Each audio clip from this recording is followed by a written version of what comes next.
Bonjour et bienvenue encore sur Droit au chapitre. Aujourd'hui, nous allons parler d'une question qui concerne la politique africaine et congolaise, bien sûr, mais qui est en marge avec la cérémonie de prise de fonction de M. Donald Trump, qui est le 45e président des États-Unis.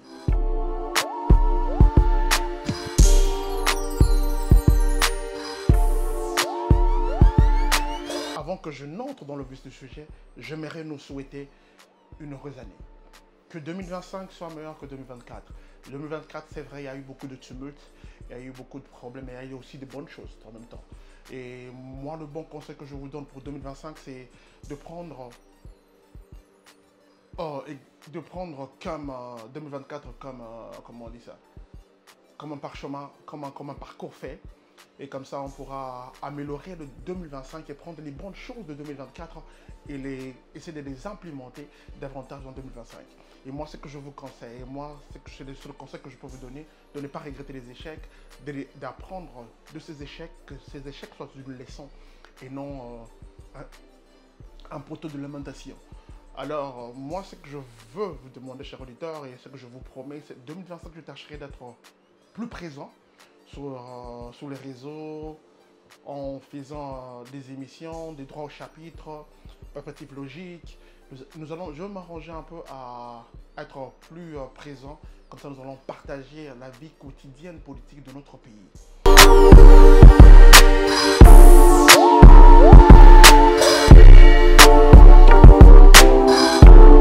Aujourd'hui, je me permets d'intervenir à ce sujet, à une journée près de la cérémonie inaugurale ou d'investiture de M. Donald Trump, parce que beaucoup de gens disent que M. Kabila, ancien président de la RDC, Hippolyte Kanambe, sera présent ou a été invité.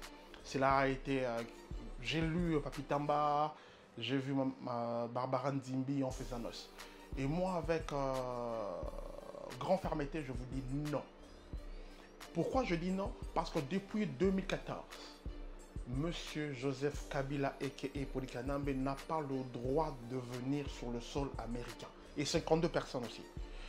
C'est non seulement M. Kabila, à l'époque il était président, et 52 personnes de sa suite. C'était en août 2014 où il était organisé aux États-Unis un sommet États-Unis-Afrique, où les États-Unis avaient convié pour un sommet tous les présidents africains pour discuter des relations, comme ça se fait. Un pays qui appelle un continent.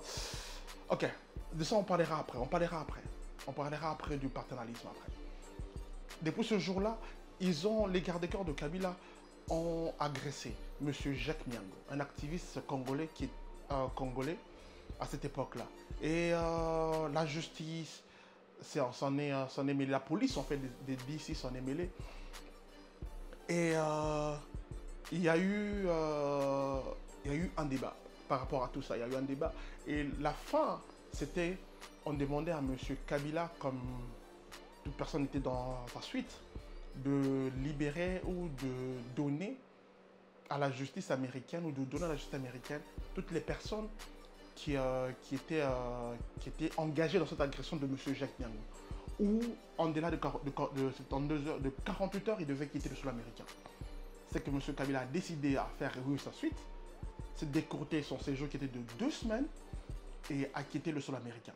Et c'est depuis 2014 que M. Kabila, Joseph, et 52 personnes ne fouleront pas les pieds aux États-Unis. Ils sont interdits, ils sont personnes non grata de fouler leurs pieds sur le sol américain.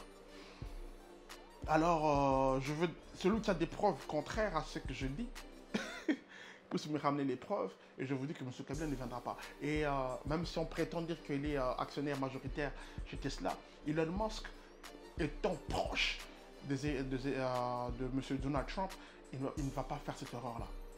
Il ne va pas faire cette erreur-là. C'est un dossier peut-être qu'ils le savent. Parce que je sais, avant qu'il ne quitte le poste d'ambassadeur, M. Balumwena, si je ne me trompe pas, l'ambassadeur, qui est maintenant en Chine, je pense, a essayé d'appeler beaucoup de juges et de magistrats, d'essayer de voir comment on pouvait étouffer ce problème-là. Mais ce problème-là est resté, et pendant, il y a comme M. Kabila et sa suite n'ont pas répondu à la justice, ils ont été condamnés par défaut.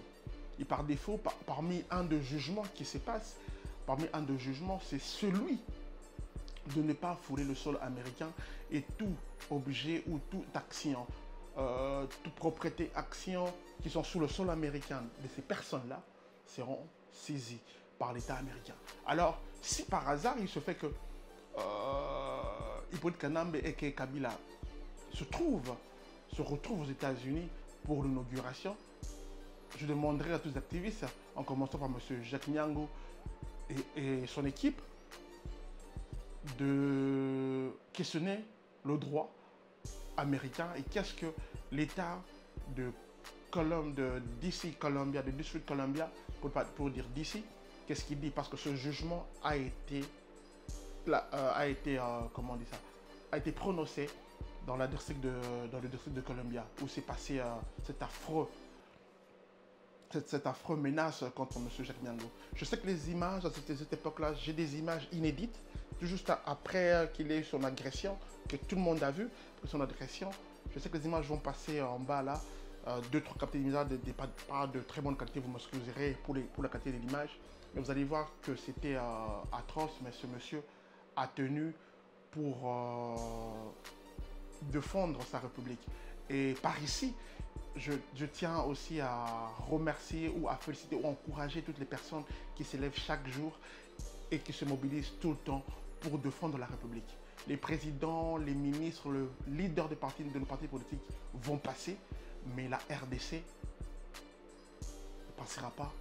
Nous devons la défendre à tous nos prix. Et c'est pour ça que j'ai voulu faire cette vidéo rapidement pour vous annoncer. Et pour ce, je vous dis à bientôt avec d'autres sujets. Le prochain, c'est Colonna. Alors, meilleurs vœux encore. Bonne année. Bonne suite. C'était Parole au chapitre.